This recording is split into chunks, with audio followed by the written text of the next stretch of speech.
arckönyve, egy őszinte dallam, egy őszinte szöveg, egy őszinte dalban.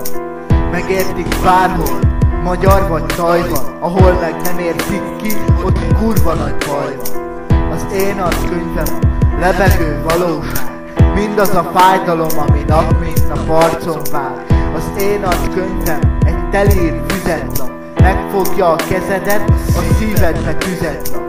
Az én arckönyvem sivatag, tele homokkal, a forró napsütésben halucinált hologram. Az én arckönyvem kamion a vágtató sztrádán, azzal szállítom a békét minden árva gyerek állán. Az én arckönyvem egy HD film a mozikban, olyan hatással van rá, hogy a torkod összeszorítja. Az én arckönyvem a tiéd is lehetne, de akkor téged is minden nap lefejez.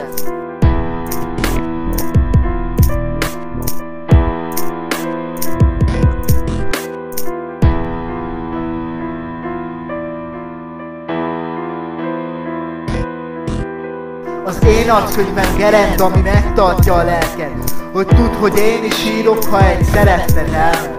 Az én arckönyvem biblia, falra rajzolt tegekből egy bélyeg, amit rám raktak, mert elhagytam a teremtőt. Az én arckönyvem harag, önkényesen osztott igazság, mindazok ellen, aki átvert és kihasznált. Az én arckönyvem csizma, mi a lelkedbe nyomot hagy, extázis, szeretkezés, öldönfekve egy bokorban. Az én arckönyvem nevetés, sírás így együtt, mert egy az mindig marad, de 100 az, aki eltűnt. Az én arckönyvem megbocsátás, feledés is lehetne, de túl hideg van ahhoz, hogy a szívemen a jég felengedjen.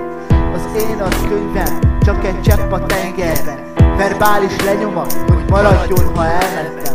Az én arckönyvem a tietek is lehetne, de akkor titeket is minden nap lefejez.